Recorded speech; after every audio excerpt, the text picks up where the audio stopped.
Okay, good afternoon and welcome back everyone to our options education webinar series. My name is Tony Zhang. I'm the chief strategist here at OptionsPlay.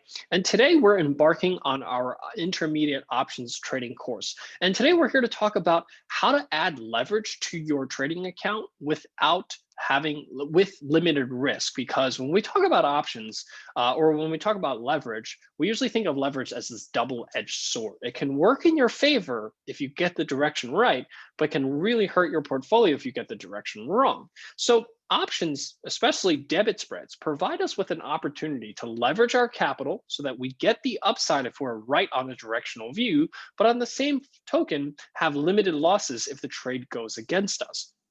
Only options provide us with this asymmetrical risk, and what we can do is we can improve this asymmetrical risk even further using a debit spread. So today what we're going to do is we're going to break down what a debit spread is and how to go about applying it to specific examples in the market and showing you real examples using OptionsPlay. So let's go ahead and get started here. Before I do, what we're going to discuss here today is purely for education and demonstration purposes.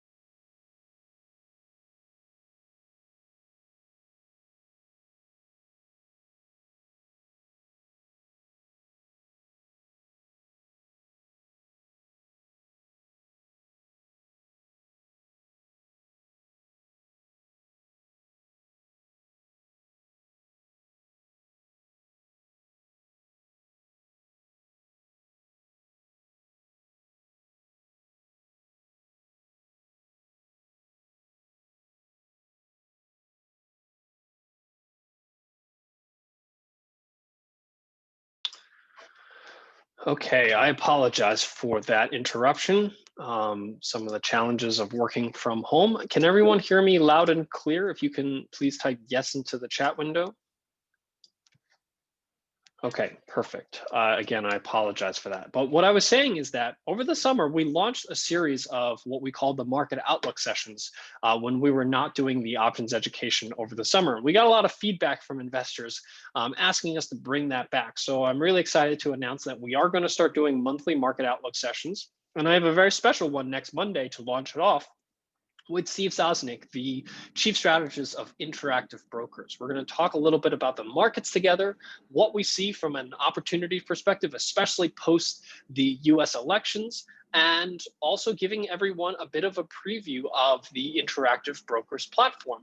And I specifically really like doing this because I've been getting a lot of questions from Canadian investors asking about trading functionality, being able to trade multi-leg options, being able to trade at a brokerage firm that's a little bit more cost effective, because I know in Canada, the commissions are significantly higher than what you experience here in the US. So Interactive Brokers is one of the few firms that services Canada that offers both multi-leg execution and what I believe is a very cost-effective way for you to trade options. So I'm really excited to have Steve Sosnick next week to join us for that. So I hope that many of you are able to join me for that session next Monday. So today what we're going to do is we're going to cover to understand debit spreads, we must first understand the difference between trading stocks versus options. So really understanding the difference between symmetrical risks that you get with stock trading with asymmetrical risks that you get with options.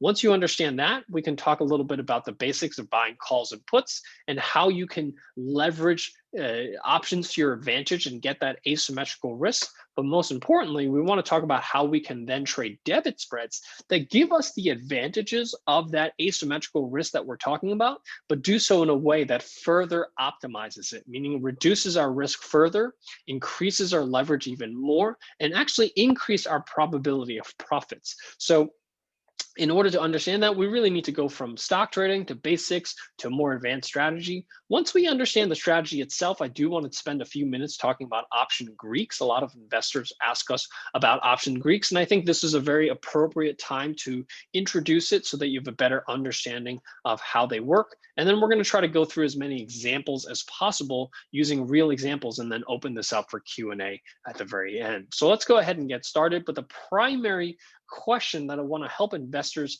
answer here today is really, how can options provide you with a way to leverage your capital, but do so in a way that limits your risk at the same time? Because we usually think of leverage as this double-edged sword that can really hurt us if we get the direction wrong. Here, we want to show you how you can get leverage in your portfolio, but do so in a way with limited risk.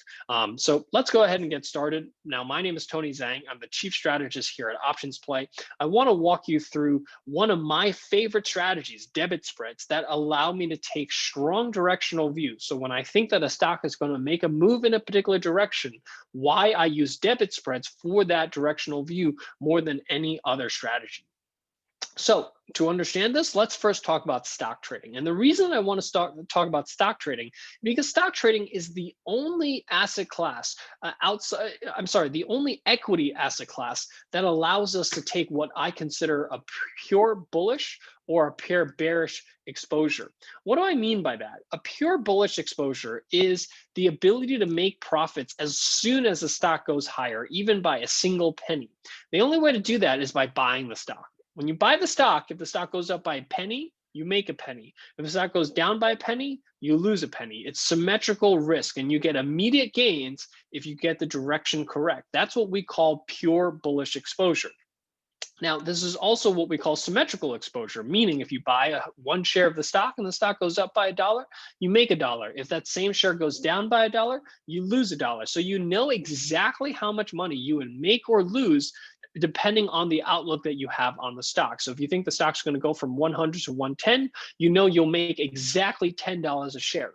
And you can do this on any time horizon, meaning if you think the stock's going to go to 110 in the next day, if you think it's going to go to 110 in the next month, or if you think it's going to take 10 months to get to 110, no matter how long it takes, you make the same amount of money regardless of the amount of time it takes. And lastly, the only limitation that you have with with stocks, is that there are no neutral options. Meaning if you think the stock's going to trade sideways, you don't think it's going to go much higher, you don't think it's going to go much lower, you think it's going to end up roughly in the same place it currently is. When you're trading stocks, you can't make money from that particular example. So you have to trade other strategies to make money if you think the stock's going to trade sideways. So stock trading is something that I think most of us are familiar with. If you currently trade stocks or ETFs in your portfolio, please type 1 into the chat window. I'm presuming that pretty much everyone here on this webinar has a basic understanding of stock investing or stock trading and what you get with an investment in a stock and the type of exposure that you get. So I see a lot of ones flying through. So let's now talk about buying a call option. What is the difference between buying a stock and buying a call option? Because they're both considered bullish strategies. And many times, this is the unfortunate part. I see a lot of investors that say, oh, I think the stock's going to go higher. And I know that call options is a way to make money if the stock goes higher. So let me buy a call option. Now, the problem with that premise is the fact that to call a call option bullish is not particularly correct. It's actually bullish by a certain amount, meaning you have to be bullish by a certain amount before it makes sense for you to buy a call option. And this is by far, in my opinion, the hardest lesson to learn for beginners or options traders when they first start out, because it's very counterintuitive and it's not what you learned when you trade stocks. And when you trade stocks, if you think the stock's going to go higher, you buy the stock. With an option, if you think the stock's going to go higher, that alone is not enough of a reason to buy a call option. Why? Because you have to understand, when does a call option become profitable? It's not profitable as soon as the stock goes higher. So this is the most important lesson if you're brand new to options trading that you have to learn. So let's say I have this example stock XYZ. It's currently trading at $100. And this is a stock that I think is going to go higher. Maybe I think it's going to go to 110, 120, 130. Wherever I think the stock's going to go, I think the stock's going to go higher. So let me take a look at buying a call option. So let's say I buy a $100 call option. So an at the money call option, an option that is the same price, or the strike price is the same price as the current stock price. And let's say this call option cost $4. So right off the bat, for those of you that have some experience trading options, you should be able to very quickly calculate what is your break-even price, meaning at what point do you start making money on this particular trade at expiration? If anyone has the answer to that question, please type it into the chat window. What is your break-even price of this $100 call option that cost you $4 to purchase? Dean, Justin, a few other people had the right answer, and the answer is 104, meaning the stock has to be above 104 by expiration for this strategy to be profitable. So it's not fair just to say that I'm bullish, because if the stock goes from 100 to 101, is that a bullish move? It absolutely is. But my break-even point is 104. It's all the way up here, around 104 or so. So I have to believe the stock's going to be at 104 or higher, because at 104, I'm just breaking even. I'm not making any money. I'm just breaking even. I have to believe the stock is going to be above 104 in order for me to buy a call option. So this is the first lesson that any beginner who's an options trader needs to learn, is that if you're bullish on a stock, it's not enough to buy a call option. You have to first look at how much does the call option cost? What's my break-even point? And do I think the stock is going to be above that break-even point by expiration or not, in order for it to make sense for me to buy that call option? Does that make sense, everyone? In this particular example, my break-even point is 104. So I have to ask myself, do I think the stock's going to be at 105, 106, 107 or higher?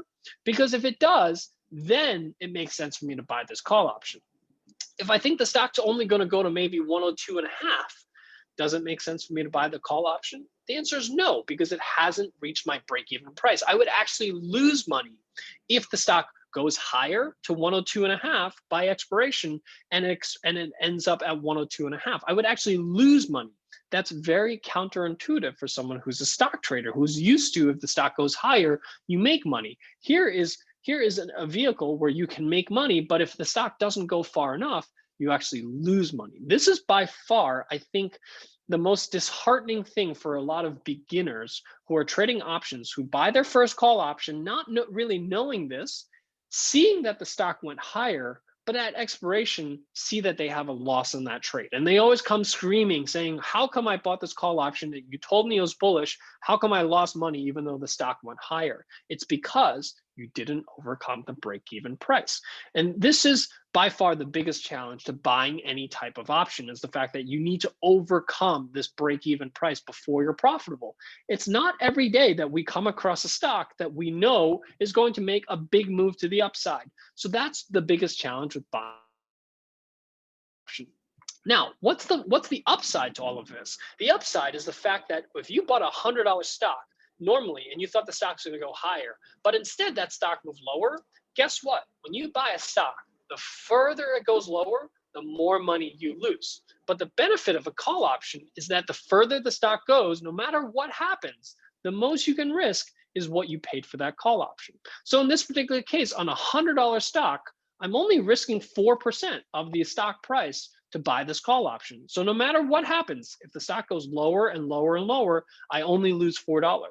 But if the stock goes higher and higher and higher, guess what? I can make more and more money. That's the asymmetrical risk that we're referring to, is that you have no limits as to how much money you can make if you get the direction correct, and you're controlling a $100 stock for just $4. So you're applying leverage to your portfolio. You're controlling a $100 stock for just $4. That's the leverage factor.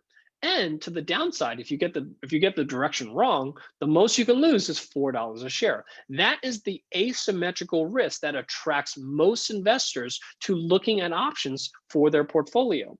But the challenge here is the fact that you need to overcome that break-even price before it's profitable. That is the single most important lesson to learn, in my opinion, when you're starting out with trading options. Does that make sense, everyone? Please type 2 into the chat window if that makes sense to you. And if that doesn't make sense to you, please type no into the chat window. I just want to get a sense for if there's anyone here that doesn't feel that they understand this. Okay, I see a lot of twos. I haven't seen any no's so far. Usually I get a few no's, but if everyone understands this, I'm going to move on, okay? And the goal here is to give you, how can you control a $100 stock with just a small amount of capital, leverage your capital, but do so in a way so that if you're wrong, you only risk that $4. And no matter what happens, even if the stock goes to zero, you only risk $4 a share. That's why we trade options. Now, like I said, the challenge is the fact that it's not every day that you say, okay, I think the stock's going to go to 110. Sometimes you think the stock's going to go to 102, 103, 104. You're sure of that, but you're not really sure that's going to go to 110. So it doesn't make sense to buy a call option if you think the stock's not going to make a big move. Now, if the stock does go from 100 to, let's say, 110, here you're risking $4.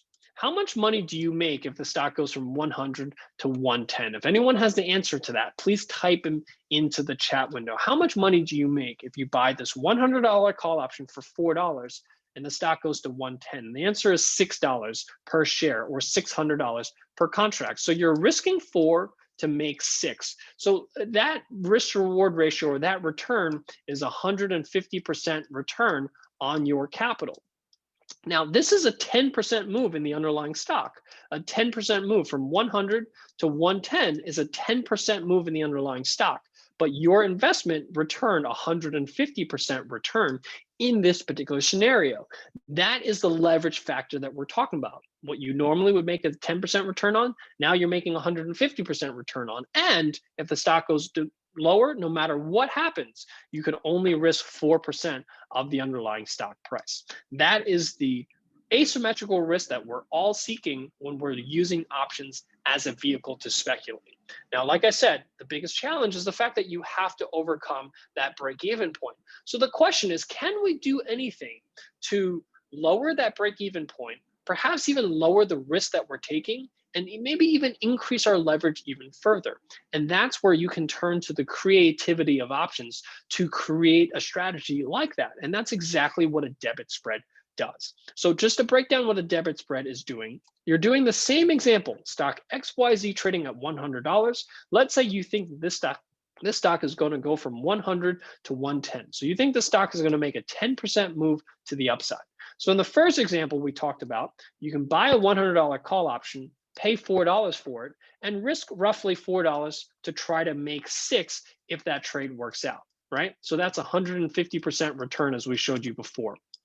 Risking $4 to try to make 6, which would result in 150% return. Now, here's what you can do. This is the creativity part about options. And this is the first step in learning that creativity. Debit spreads, in my opinion, is the first step that you take to understanding how you can combine options together to give you more than what you're actually receiving from the parts. So here's where I can, instead of just buying a $100 call option, which if you think about what you're getting when you buy that call option, what you're getting is unlimited upside. So when you buy a call option, if the stock keeps going higher and higher and higher, you make more and more money. But think about it. You're buying a call option that has an expiration date. So when you look at the stock and you say to yourself, I think the stock's going to go from 100 to 110, but you're not just paying for upside up to 110, you're paying for unlimited upside. That's what the $4 you're paying for is. The $4 that you're paying is for unlimited upside. Why should I pay for upside if I don't think the stock's going to go above 110, or if I think that the limit is around 110? Maybe it'll go a little bit further, 111, 112, but I certainly don't think the stock's going to 200. So why should I pay for all that upside? And this is where options give you the ability to say, I don't want to pay for it. I want to sell off some of that upside. I'll take some premium by selling it off. So what you can do here is you can say, well, I don't think it's going to go above 110. So let me sell the 110 calls and collect $1 for it. So I'm buying upside above 100, and then I'm selling any upside above 110. And I'm going to receive some money for that. And what that does is it, number one, reduces the amount of the cost for the trade. So before it cost me $4 to get into this trade. Now it only costs me $3 to get into this trade because I bought something for $4. I sold something for $1. My net debit on this trade is now only $3 on the trade. That means my max risk is now reduced from $4 a share to only $3 a share. So now I'm risking even less than in the example that I provided. Now, because I paid only $3 for this spread, what's my new break-even point on this particular trade? Before it was 104. What's my new break-even price on my spread now? If anyone has the answer, please type them into the chat window. Okay, great. I think is this Oleg? Oleg had the right answer, 103. So before, my break-even price was 104. So I have to believe the stock's going to be above 104 before it makes sense for me to buy this call option. But if I trade this thing called the debit spread, it only cost me $3 to get into the trade. So my new break-even price is only 103. So if the stock got up to 104, I would actually make a profit. Before, with just the call option, if I bought a call option, I would just be breaking even at 104. Here at 104, I'm making a profit. So if the stock goes higher and higher, I make more and more money. Now, what am I trading off for this? What I'm trading off here is that if the stock really takes a big move to the upside, let's say some news related event, something I didn't know about came out after I put on this trade, and the stock rockets from 100 to 120 or 130 or 140. What happens is I've given up those gains. In exchange for that $1, I've given up those gains. That's what the trade-off that you're making here with the debit spread is that I've sold off all gains above 110 in exchange for that $1. But as I'll show you here, number one, it's rare for this type of event to happen. If it does, you do limit your gains to the upside. But what you gain for it is substantially higher leverage for your trade. So before, we said that if the stock went from 100 to 110, I would make roughly 150% return on my investment. Now, number one, what I've done is I've reduced my risk, so my total outlay is less. And if the stock goes from 100 to 110, how much money do I make on this particular trade? If anyone has the answer, please type them into the chat window. How much money do I make on this spread if the stock goes from 100 to 110? Before, I made $6. Now, I make $7, as someone correctly said. So I've reduced my risk from $4 to $3, and I've increased my gains by that $1. What's my new return on this particular trade? It's now 233%. So what I've done is for the same 10% move in the underlying stock, if I bought the call option, I'm looking at 150% return, which is already leveraging my capital. Here, I'm looking at a 233%, even further leverage for my capital. And I'm doing so with less risk, because if this stock was to plummet, before, I would lose $4 a share. Now, I'm only risking $3 a share. And the only thing I've given up here is if the stock makes a big move to the upside, I give up that upside. That is what you get with the debit spread. Now, if this is brand new to you, you're probably going to need a little bit of time to review this and think about this. But this is what the benefit of a debit spread is. If that makes sense to you, please type 4 into the chat window. What you're getting when you're trading a debit spread. What you're really doing is you're still buying that call option, but you're basically saying, why should I pay for unlimited upside if I don't think the stock's going to go to infinity by the expiration date? Let me sell some of that off. It'll reduce my risk. It'll improve my break-even cost, and I'll get a higher return if I'm correct. And if I'm wrong, I risk less money. That's how you can stack the odds and the probabilities more in your favor when you're trading options, because the challenge already is the fact that you have to beat the break-even price. If you can reduce the break-even price, you have a higher chance of beating that break-even price and turning a profit on that trade. So that's why we want to utilize these types of debit spreads. So I'll take a few seconds just to show you put options, but it really is just the mirror image of what we just learned here. So I spent most of my time talking you through the call options because I do want to spend more time showing you one example in depth so that you have a better understanding. And then put options are really easy to understand because they're just a mirror image of it. So same thing here. Let's say instead of I think the stock's going to go higher, now I think the stock's going to go lower. Now, from my perspective, the reason that I would use a put option here is really for the fact of the limited risk factor. Because if you thought the stock was going to go down, could you short the stock? You absolutely could. But the real concern that I have with shorting stocks is that you truly have unlimited risk when you short a stock. And if you think about how markets work, markets drift higher over time. You actually have at a disadvantage just from a probability perspective of making money on shorts. So I hate taking short trades where I have unlimited risk. I always use put options if I'm taking a short position in a particular stock. So if I buy a put option here, let's say I buy a $100 put option and I pay $4 for it, my break even price is $96. The same way my a long call option is 104. Now it's just to the downside. It's just the mirror image of it. I have to subtract the cost from my strike price to get my new break-even price. So I have to believe that this stock will be below $96 or lower by the expiration date in order for it to make sense for me to buy this put option. And again, if I buy this put option and the stock only drops, let's say $2 by expiration, not only do I not make money on this particular trade, I actually lose money on this trade. And again, that is from many investors, especially beginners, very disheartening to get the direction right and still lose money on that trade. So what we want to do is try to improve those odds of making money on your short trades by, instead of just buying a put option, which if you're brand new to options trading, it's important to understand step by step the first step, which is buying a call and buying a put option, and then quickly learning how you can improve your odds on these strategies by using debit vertical spreads. So same thing here. If I'm bearish on stock XYZ, I would buy that $100 put option. But again, when I buy a put option, I'm buying unlimited downside. I'm basically saying I believe this stock can go to zero by the expiration date. But what you're doing is you're paying for something that is very unlikely to happen. So what you can do is you can sell off some premium to the downside. You can sell, let's say if I think the stock's going to go down to 90, I can sell the 90 strike, collect $1 for it, and I have the same advantages that I just showed you before on the call side, but now on the put side for a bearish view. And the whole goal, again, is to always reduce the amount of risk that you're taking, because when you're able to reduce your risk, what happens is you're able to maximize your profits, and that will skew the return in your favor while reducing the risk in your overall trade.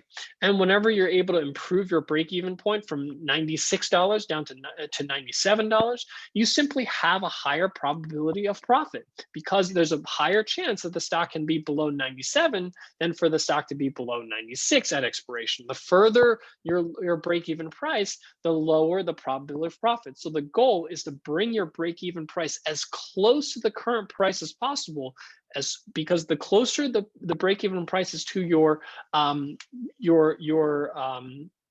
the closer the break-even price is to the current price of the stock, the higher the probability of making a profit on that particular trade. So that's the trade-off that you're making here. And I do want to show you some examples, because I usually get a lot of questions from investors saying, well, what happens if the stock blows through my short strike? Why do I want to cap my gains?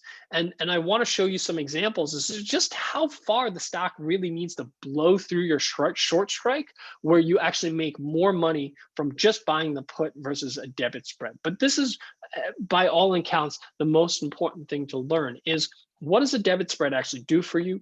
If you really break it down, it's really taking a long call or put and improving it a little bit. That's all you're doing, is you're improving the long call or put by a little bit, by reducing risk, which increases your leverage, which can amplify your returns if you're right. But more importantly, if you're wrong, it actually reduces the amount that you have at risk, or the amount of losses that you have if the trade does not work out for you. If that makes sense to you, please type 5 into the chat window. Perfect. Okay, I see some questions, and I do want to make sure that I cover your questions, but I will come back and cover your questions here at the very end. So with that, what I do think that it's a good time to introduce, actually, before we talk about Greeks, let's go through some examples, because I think that the best way to learn is through some examples. So let's log into the TMX version of OptionsPlay. This is something that everyone has access to free of charge. If you have not signed up for OptionsPlay, you can do so using optionsplay.com/TMX, which I'm just posting a link into the chat window here for you. And this allows you to access this tool that I'm showing you here. And the OptionsPlay tool, for any symbol that you type in, will automatically show you 3 strategies: buying the stock, buying a call option for bullish strategies and buying that debit spread. That's exactly what we just walked you through. Stock trading, single leg options, multi-leg options. Now, for any stock that you type in, you can either select I'm bullish and see these 3 bullish strategies, or you can select I'm bearish and see these 3 bearish strategies. So we just walked you through these 3 strategies: shorting the stock, buying a put spread. So let's just go through a few examples here. Let's look at BMO. Let's say I think the stock is going to, let's say you're concerned about some election volatility. You're concerned that markets are going to sell off going into the election tomorrow. So you want to buy some protection, or you think the stock is going to decline. So let's compare this. You can buy 100 shares of the stock. You can buy a December $80 put option, which is the at the money put option, or you can buy the 7280 put vertical. What is the 7280 put vertical? What that means is you're buying the December $80 puts. That's the same put option that we're showing here in the middle one. But like I said, when you buy a put option, you're buying unlimited downside. You may not believe BMO is going to 0, so why should you pay for that? What you can do is you can sell off some premium here. I'm selling the $72 premium, $72 call option, and I'm collecting 77 cents for it. Now, OptionsPlay is doing the work for you because we're automatically selecting which strike to sell, and we're using probability to select your strike prices. We're using what is the 1 standard deviation move, and we're selling that 1 standard deviation option, meaning something that only has about a 15% chance that the stock will be below that price by expiration. So everything is automated for you. So if you're a first-time options trader and you're asking yourself, okay, I've learned this from a theoretical perspective, how do I apply it to my account? Here is a tool that does a lot of that work for you. And then what you can do is you can use the P&L simulator. This is a very powerful tool. It allows you to quickly understand if the stock was to move lower, how much do you have to potentially make? And more importantly, if the stock goes against you, how much do you actually have at risk? And the first thing that I want to point us to is that you can click on the OptionsPlay score and take a look at the break-even price of each option. So here, my break-even price is 77.10 for the call option, and my break-even price for the vertical spread is 77.81. So the difference between these two are 77 cents apart because I collected 77 cents for selling, or sorry, 71 cents for selling the $72 put option here. So that 71 cents improves my break-even price by that same amount here. So instead of my break-even price being at 77.10, it's now 77.81. So slightly better break-even price. And what that translates to is a better probability of profit. Here I have a 38% probability of profit. Here I have a 42% probability of profit. So I'm risking $219 here. I'm risking $290 here. And my max profit here is $581 versus here my max profit is $7,700. Now a lot of people will say, why wouldn't you want to trade the thing with $7,700 potential profit? The answer is that that's a bit of a misleading number here because that assumes that the stock goes to 0 by December. What are the chances that BMO is anywhere near 0? I would say that the chances of that is pretty much 0. There's 0 chance, in my opinion, that BMO will be bankrupt by December 18th. So that's why I don't assign a lot of work or a lot of weight into this number. A lot of investors look at that number and say, I'll take the one at 7,700 versus 580. But in reality, if we compare the two, you'll see why we prefer the strategy here on the right-hand side. Now, I always tell investors when you're looking at these types of strategies, don't look at reward first. That's the mistake that most beginners make, is they look at reward first. Professionals, they always look at risk first. They always look at how much risk do I have, because professionals know that they have a finite amount of capital to risk. If they blow up their account, if they risk too much, guess what? That hampers their ability to continue trading. As a professional, if I can't trade anymore, that's my life. That's my income. That's everything. I must make sure at all costs that I don't blow up my account. So professionals look at trading a very different way. And if you're a beginner trader, or if you're an investor that wants to take investing a little bit more seriously, I encourage you to spend a lot more time understanding risk and not reward, because the reward will always be there if you can control your risk. But if you don't control your risk and you blow up your account, guess what? The reward will never, ever come. So focus on risk first before anything else. So always ask yourself, what if I'm wrong, right? What if BMO doesn't move lower? What if the election causes stocks to rally? What if I'm wrong on this? How much money do I have at risk? And am I okay if I lost that amount of capital? So you can say to yourself, well, what happens if BMO rallies back up to the top of this range here around 83.50, right? So let's say BMO rallies up to 83.50, and here I lose $290 a contract if I bought the call option. Here I lose $219 if I bought the put spread here. Now, you can always use a risk and investment calculator to calculate how many contracts you can risk on a trade, but always understand what you have at risk first. Ask yourself, am I comfortable with that? If the answer is yes, then you can proceed to look at what is your potential reward. But if you say to yourself, if I lost $290 in my account, I would be I would put myself into a serious position. Then you should never be trading this to begin with, because you should never put yourself in a position where if the trade went south, you blow up your account or blow up a significant portion of your account. Because if you do that, guess what? You'll never have the opportunity to make money because you've blown up your account. So that's why, when I look at traders, I can instantly tell who is someone who's invested in the long-term goal of their portfolio, who is a professional. It's the ones that focus solely on risk. They only look at how much am I risking because I have a finite amount to risk. Only then do I look at reward. When I look at investors that are starting out, they focus all of their attention on how much money can I make, and they never focus enough money on risk. And what happens is eventually they blow up their accounts because they didn't focus enough time on understanding, if this trade went south, am I putting a significant portion of my portfolio at risk? And when they do, when they blow up their accounts, they can't continue trading. There's no more upside.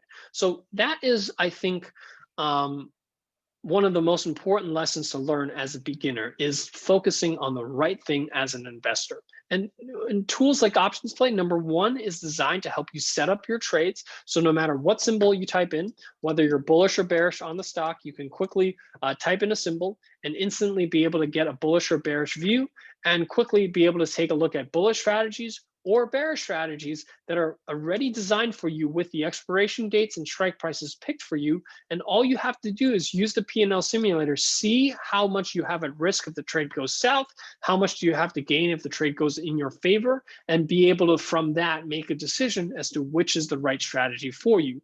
And once you're ready to trade that, click on the trade button to show you how to enter this trade into your broker's platform.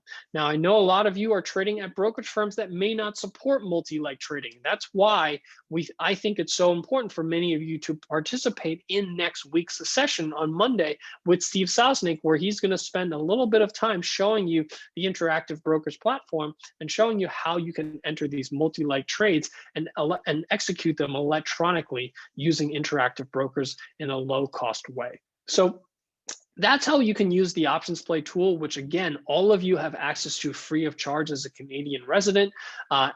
I highly encourage you to take a look at these types of tools to give you a better understanding of the stocks that you want to pay attention to and how you can utilize them to your advantage. So with that, what I will do is I'll turn back to the slides. I want to go through a couple of examples here and show you how to utilize this for the to understand a bit more about the option Greeks. And then what we'll do is we'll answer your questions here. I know there's a lot of questions. I want to make sure I get to those as well.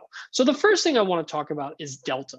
Now, the reason I want to talk about delta is that as a stock investor, you're used to delta of 1. What does a delta of 1 mean? Delta of 1 means that if the stock goes up by $1, you make $1.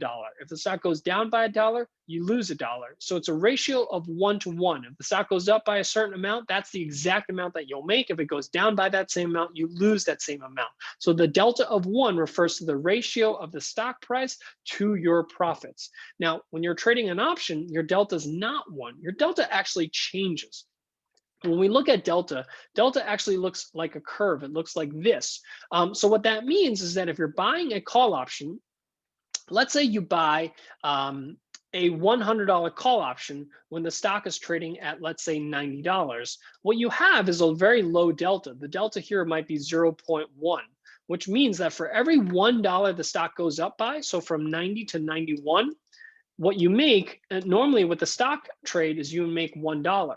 On an options trade, when you buy a low delta trade or a trade that's further out of the money, your delta is very low. So what that means is that for when the stock goes from 90 to 91, you're only making, instead of $1, you're only making 10 cents. So the delta tells you how much you can make for the option if the stock was to go up or down by $1. It's the ratio of the stock movement to what you make on the option itself. Now, not all options are the same. So if I bought a $100 call option on a stock that's trading at $90, I have a very low delta. On the same token, if I was to buy a $100 call option, a $100 call option on a stock that's currently trading at about $100, that will give me a delta of approximately 0.5. So for every dollar that the stock goes up by from 100 to 101, I make 50 cents. Conversely, if I bought a $100 call option, if I bought a $110 call option on a stock that was trading at, sorry, I'm losing my train of thought here. So this is delta. If instead I was buying a $100 call option on a stock that was trading at 110, then my delta is much closer to 1. It'll be somewhere in maybe the 0.9 category. So if the stock goes from 110 to 111, what it does is that I will make roughly 90 cents. So what you quickly learn here is that depending on which option you purchase, you're going to get different levels of exposure, and delta tells you how much exposure you actually get. So when we talk about in the money options,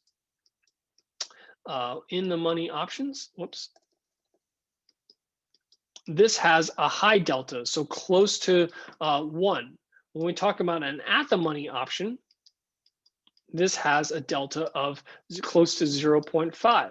And then when you buy an out of the money option, you have a very low delta of maybe 0.1. So delta just tells you the sensitivity of the option price to the changes in the stock price. Now, a lot of investors, what they do, especially when they're beginners, is they tend to focus more on buying these out of the money options. They buy these really low delta options. And the reason they do it is because they're really cheap. And they think to themselves, if I just buy something really low, it has a higher probability of going higher.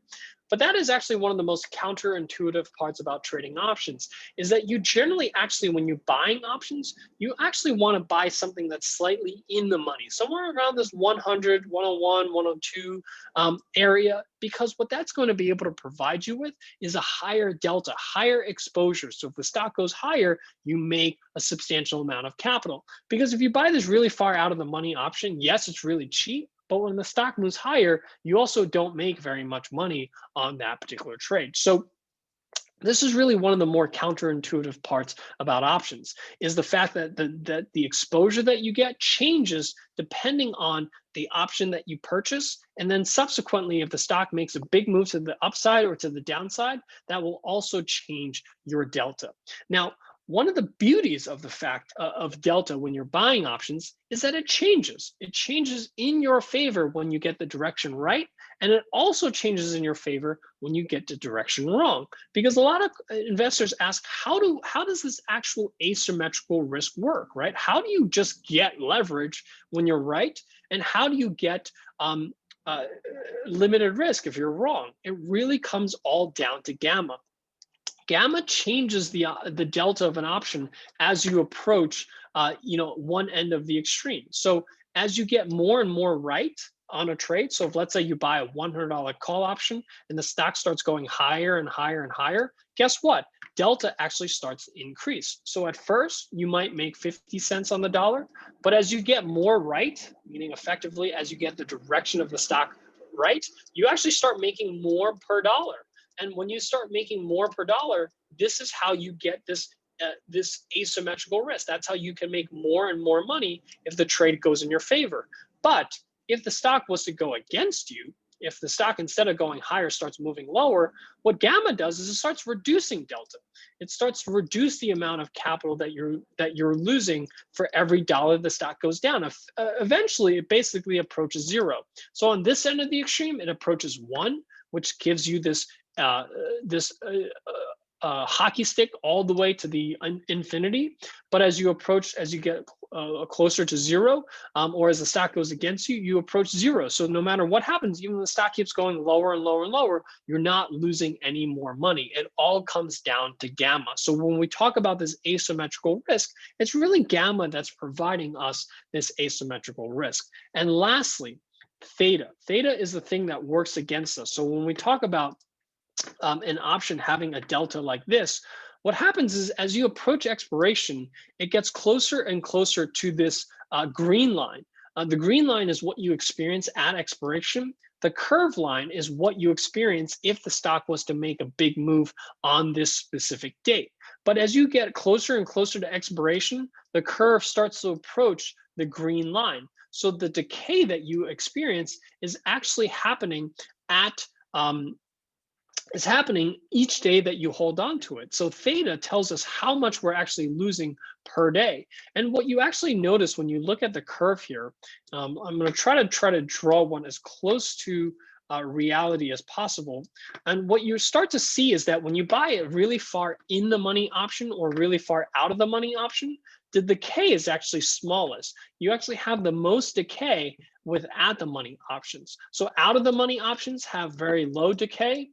In the money options have very low decay. It's the at the money options that have the most decay. So if you're buying an option, you generally want to buy slightly in the money options so that you can reduce the amount of decay on this particular trade. So that's why whenever we're buying options, we always buy slightly in the money option as our starting point, because that helps us reduce some of the time decay, because that actually works against us as an options investor if we're buying an option.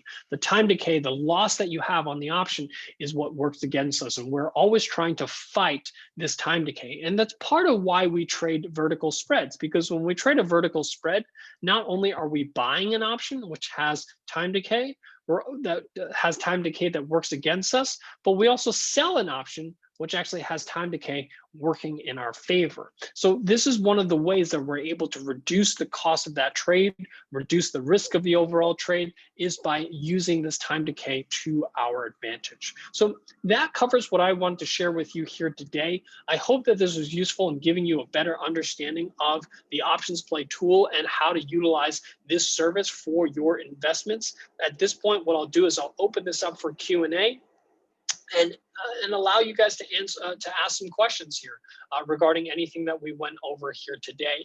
Now, what I'll do here is that we have both a chat window and a Q&A window. If you have some questions, please type them into the Q&A window, because that will allow me to quickly go through all the questions here. So there's a chat window and a Q&A window. Please use the Q&A window for your questions, and I will answer questions out of there. And I know there was a question about signing up for the Interactive Brokers event next week. So I posted a link here into the chat window right now for any of you that want to sign up for the Interactive Brokers account or event here next week. Okay, so let's take a look at the questions here. Hi, Tony. How would you determine it's time to buy or sell an option using IV30 and Vega? And do you have any recommendations on platforms like OptionsPlay for US stocks? So Ryan, we actually offer OptionsPlay for the US. If you want to sign up for that, you can sign up at www.optionsplay.com. Now, how would you determine it's time to buy or sell an option using IV30?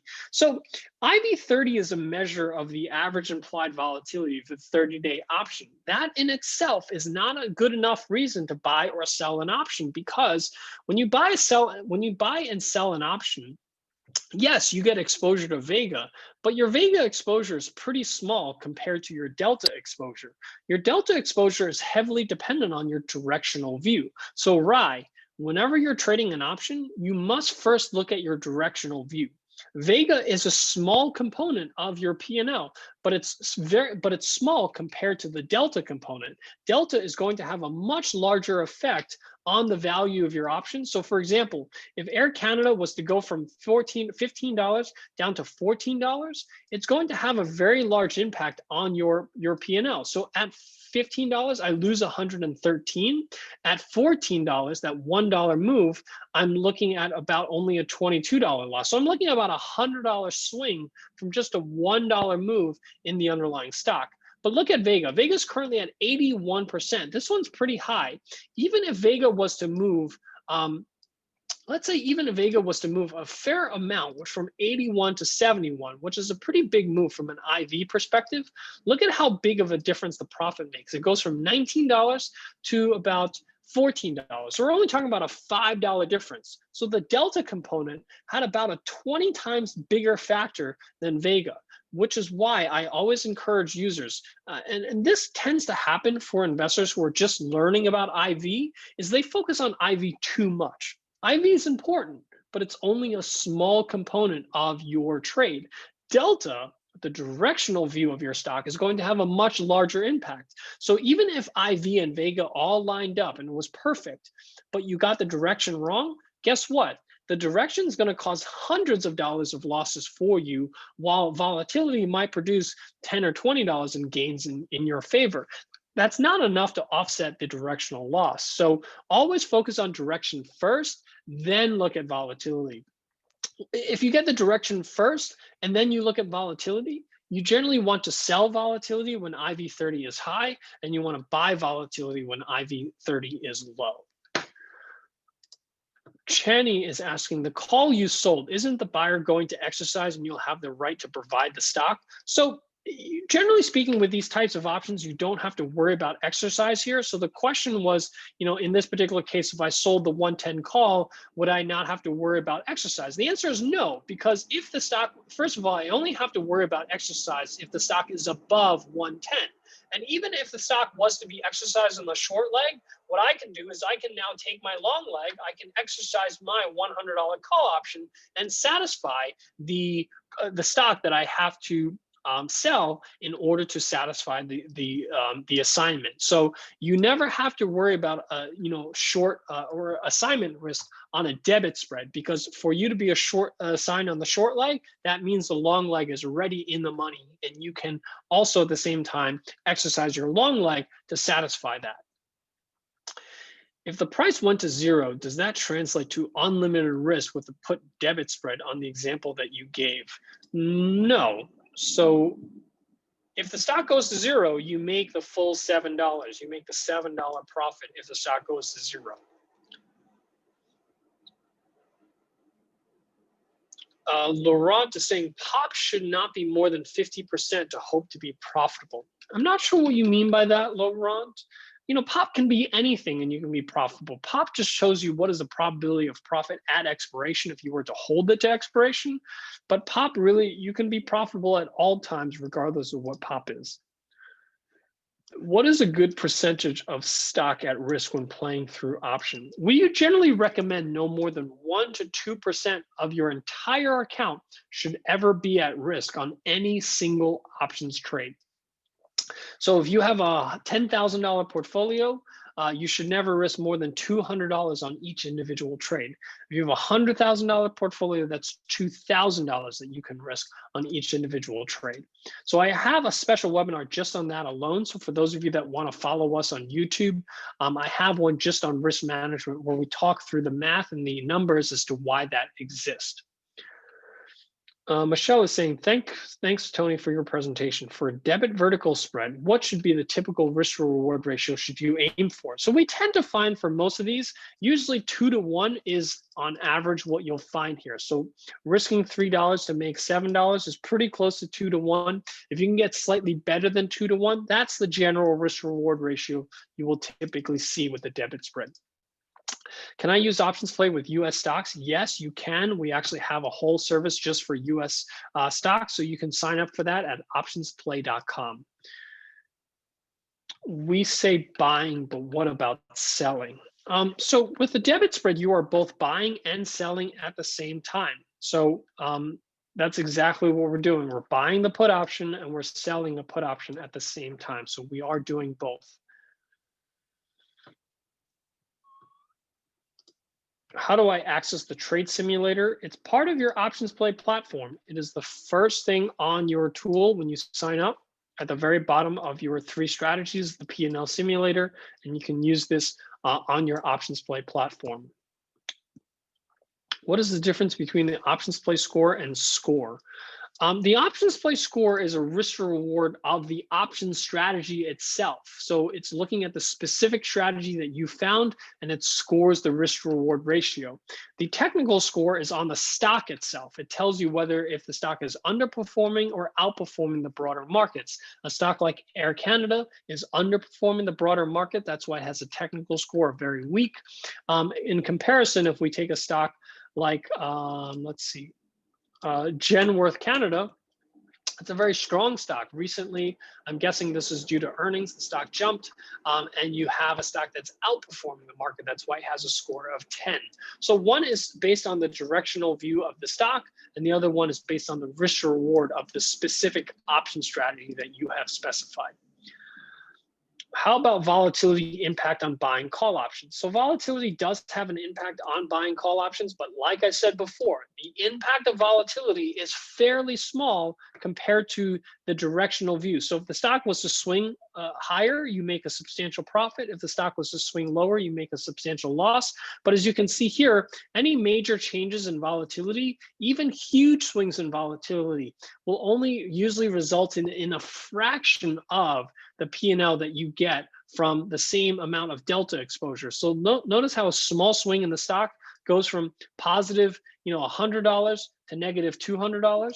Here, the volatility goes from 23% down to 18%, which is a pretty big swing.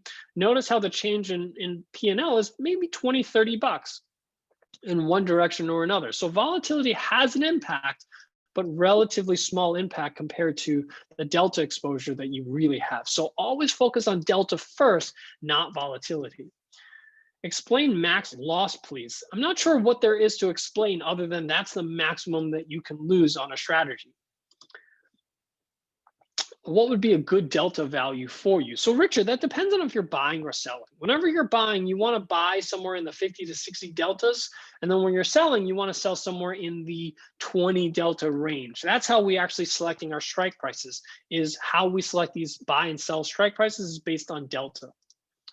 Can you use debit spreads in registered accounts? Sean, if I'm not mistaken, I do believe there are some limitations with registered accounts, and you may not be able to trade debit spreads in registered accounts. If anyone can verify that in the chat window, please type yes or no if you have some experience in trading these spreads in a registered account.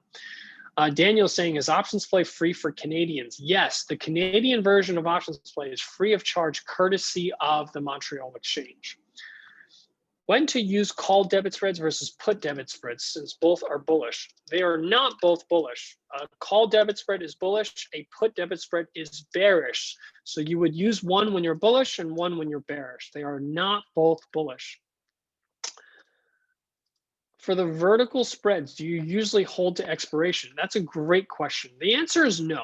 You generally will have rules to exit these types of trades prior to expiration. So the general rule of thumb, so let's say I pay $3 for this vertical spread here, right? So I paid $3, that's my total risk.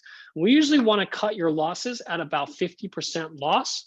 So if you paid something for $3 and it's now trading at about $1.50, you've lost 50% of the premium that you paid. It's time to cut your losses. And on the flip side, if you made about 75 to 100% gain, that's when you want to take profits. So 75% gain of $3. So $3 times 1.75 is $5.25. So if the same spread that you paid $3 for is now trading at somewhere between $5.25 and $6, then it's time to start taking profits. You generally do not want to hold these trades to expiration. You want to cut your losses or take profits at one of these two gains or losses. Using OptionsPlay, can I determine the best strategy to use? Gregory, there's no such thing as a best strategy. If there was a best strategy, we would all be using it. Each strategy, what constitutes as a best strategy, first of all, depends on what your market outlook is. If you're bullish on a stock to a certain degree, there's a strategy that fits that bullish outlook. But the thing is that at the end of the day, none of us know where the markets are going to go. So it's hard to say, I know for a fact this stock's going to go to 110. What's the best strategy?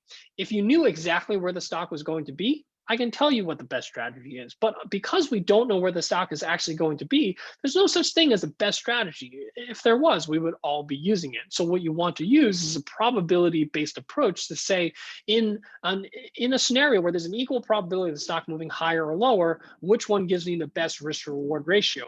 That's what the OptionsPlay score is designed to do, is to tell you whether the strategy you're trading matches the risk-to-reward ratio. The better the risk-to-reward ratio in your favor, the better the OptionsPlay score. So the OptionsPlay score can be utilized to try to optimize, but again, there's no such thing as the best strategy.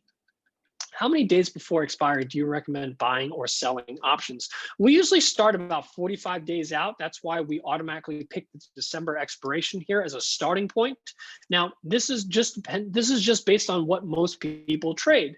Now, you can always adjust this, so you can change the expiration date to January or February or April, however far you like to go out. But you will usually start off with about a 45-day option, and that's why we start you off here in the December options. Can we do an example? I think I've done quite a few examples here. Why now most of experts say that you should sell something in high IV? Because you should sell something in high IV, but that doesn't mean that you should ignore the direction. So yes, you can. The best time to sell is when it's high IV, but you also still need to factor into direction, because that's where you're going to have the biggest gains or losses. If you get the direction right, you can get IV perfect and still lose money on that trade if you get the direction wrong. So it's not to say that IV is not something you should focus on. It's just that it shouldn't be the first thing you focus on. And that's a mistake that I think a lot of beginners make, is they focus on IV first and not direction first.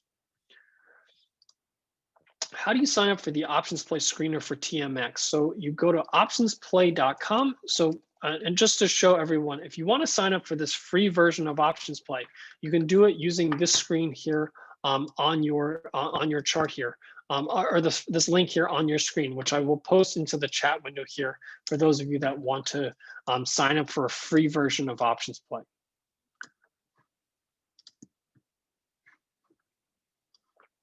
The link to the interactive brokers, I'm just posting again into the chat window. Is there an optimal delta? So I think I've just discussed that here. How do you determine when you will cut your losses or profit? I think I've already discussed that here. What is the difference between debit spreads and credit spreads? So Stephen, the difference between debit and credit spreads is the difference between buying an option and selling an option. So I actually have a webinar just on this alone as well. So you can follow us on YouTube on our OptionsPlay Canada YouTube page. And I actually have a webinar just on debit versus credit spreads. But the primary difference is, just like how debit spreads is a slight improvement on buying a call or a put, a credit spread is a slight improvement on selling a naked call or a naked put. The reason that we never encourage investors to sell a naked call or a naked put is because it has unlimited risk.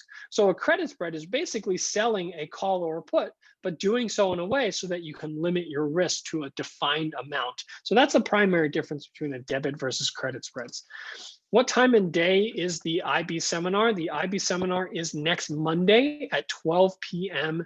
noon Eastern time. For the call debit spread, is the in-the-money call option for both options the best for making a profit for right on the movement? Is the in-the-money call option for both options? I'm not sure, Luke, what you mean by is the in-the-money option, in-the-money calls for both options the best for making a profit? That part I don't understand, because one strike will be in the money and one strike will be out of the money. Kunil is saying, I mean, if the stock price is at 100, what is a good amount to risk as a percentage of the stock price? So, Kunil, you don't want to risk a percentage of the stock price. You want to risk a percentage of your portfolio, because that's what you have at risk. If you have $10,000 in your portfolio, that's all you have to risk. You need to take a percentage of that amount, not a percentage of the stock price. What is a good amount to receive as a premium, as a percentage of the stock price? Again, you don't want to think of it as a percentage of the stock price. If anything, you want to think of it as the percentage of the width of the vertical spread. Especially on a credit spread, you're thinking about a percentage of the width, not a percentage of the stock price. How does the OptionsPlay program determine the implied volatility using the bid and ask price? So, Michelle, almost all platforms will determine implied volatility using the mid price. The bid ask price is not a good price to determine implied volatility. You always sell in the money and buy in the money? No, you always buy in the money and sell out of the money. For a credit spread, you would sell out of the money and buy out of the money.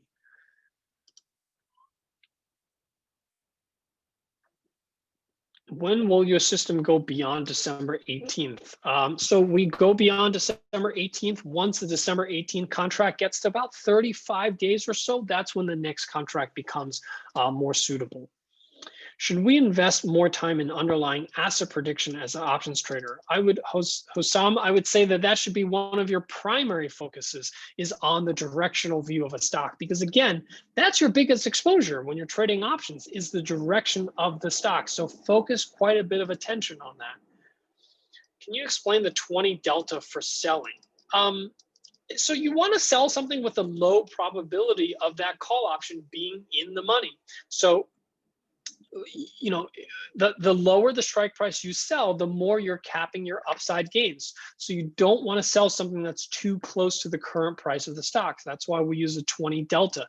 20 delta allows us to have something that only has about a 20% probability of the stock being above that price. Because if you sell something with too high of a delta, you're going to exceed those strike prices fairly often, and you're going to be capping your potential gains too early. You can't sell call and sell put in registered accounts, even if you own shares you put at risk. Okay, so that answers the question as to whether or not you can trade debit spreads in a registered account. How to sort stocks with high scores in OptionsPlay. So you can create a watch list, you can use the trade ideas list, and you can sort by score. So the highest scores are the stocks that are outperforming the market. The lowest scores are the stocks that are underperforming the market. On the last bullet point of your presentation for put debit spreads, it shows $100 max loss. I don't think that is the case. So this is not saying that your max loss is 100. This is saying that you will have your max risk, meaning the $3 worth of risk, if this stock is at $100 or higher. So here's an example, right? Here's stock XYZ. You think the stocks are going to go lower. That's why you buy this put option. But if at expiration, the stock is at 100 or higher, you're going to lose your $3. It's not to say that you're risking $100. It's saying that you will have your max loss if XYZ is at $100 or higher at expiration, meaning your thesis was wrong, right? Your thesis is that it's going to go lower. But if it goes higher, or if it's at 100, you actually lose $3. But your max risk is just $3. It's not $100.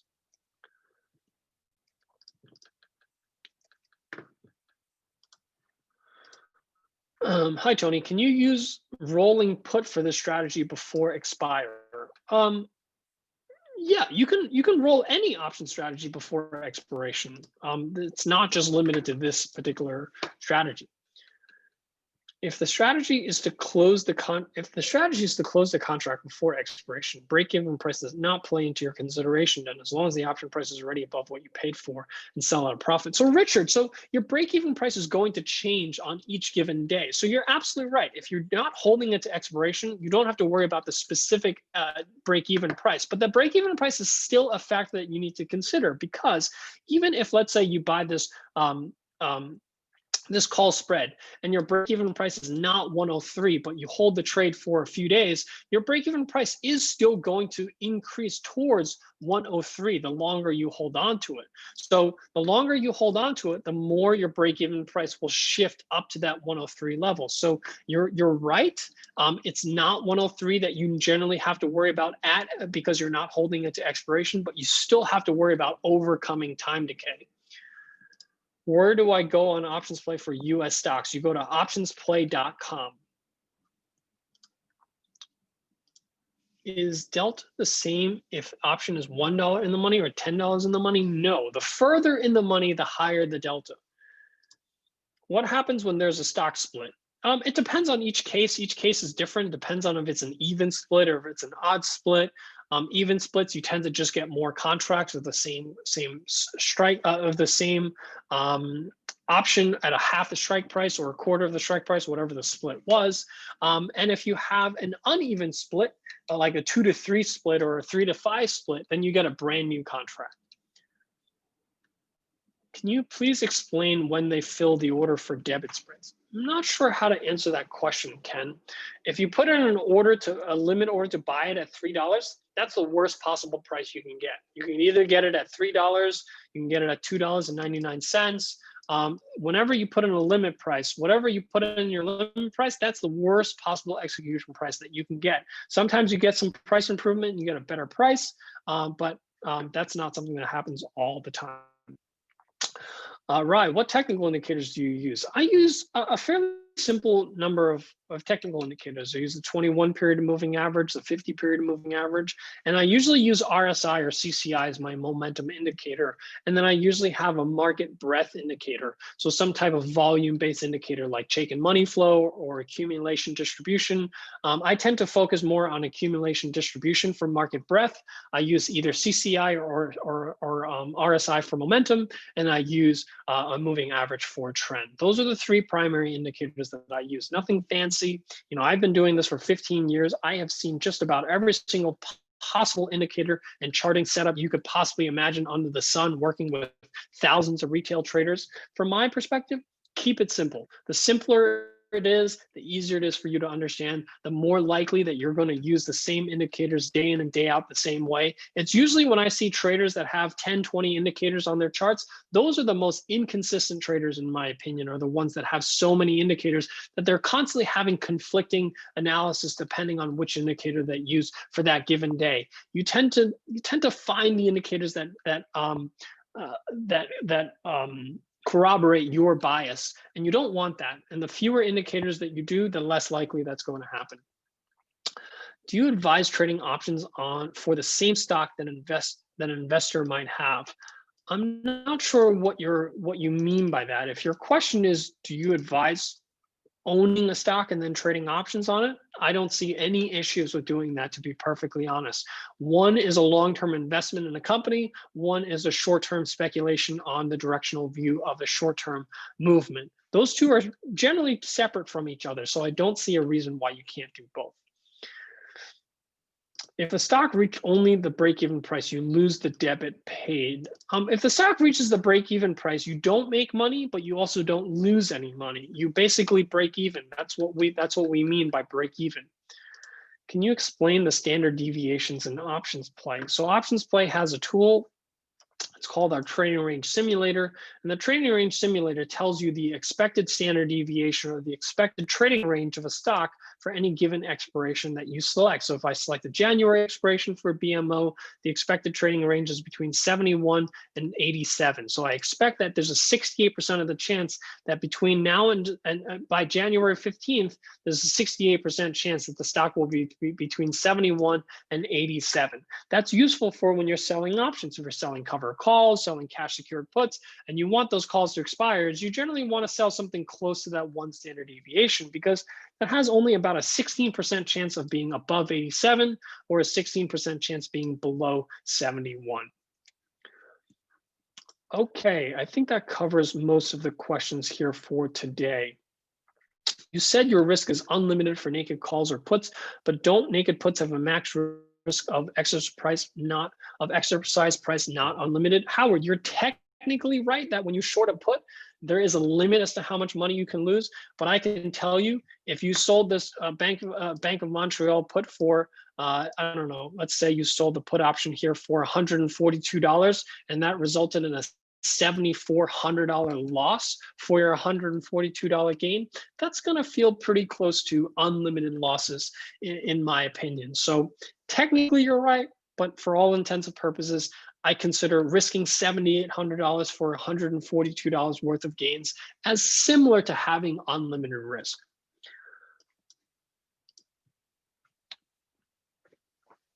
Mike is saying, I'm with IB and cover calls are allowed in Canadian registered accounts. I do that all the time. So you can sell a call if you have shares to cover. It may be your broker if you can't sell a cover call. Thank you so much, Mike, for that information. Gregory saying, thanks for all the great info. If I choose stocks with scores of 9 or 10, would these be better probability? So scores of 9 and 10 will give you a better probability of making profits on the long side of things. Yes, empirically, we can show you that high relative strength have a higher probability of moving higher. On break even, using your example of $100 call option for $4, I've done this many times and the trade is positive below 104. The value of the call is more than $4. Why? On break even, using your example. So Sanjay, so the 104 is only at expiration. So if the stock is, let's say, at 103, but you still have 3 weeks left at expiration, you will be profitable but if you hold that to expiration and the stock is below 104, you will definitely lose money. So we're only talking about expiration date when we refer to a break-even price. Can you show where you find delta in OptionsPlay? Sure. So on any strategy, you can click on the blue share arrow, and we're actually about to add the delta to your strike dropdown. So next to your strike dropdown, you'll actually be able to see the deltas. But for now, you can click on the blue share arrow, and we have the deltas here so that you can see it at the very bottom where it says explain strategy and Greeks. Where can we find a link to this webinar? So this is not posted yet, but we will email you the link once we're finished here today. So with that, that covers the questions that I wanted to, that I have time to cover here today. I did answer all the questions here in your accounts. So please, if you have any questions, feel free to contact us. You can click on the questions, ask us button here on your OptionsPlay platform if you have additional questions. But I do want to thank everyone for taking the time out here this afternoon, or this evening rather, to listen into this session. I really hope that this was helpful in giving you a better understanding of options and spreads, and even call options and put options for those of you that are relatively new. It is a very, very important lesson to learn for you to continue to improve on your options trading. And next week, I'm really excited to offer our new market outlook session, which I know many of you are looking forward to. And I'm really happy to have Steve Sosnick with me on that to show you more about the Interactive Brokers platform and provide a different perspective on the market outlook session, especially after the election. So thank you so much. I hope you guys have a great evening, and I'll see you guys here next Monday. Have a great trading day.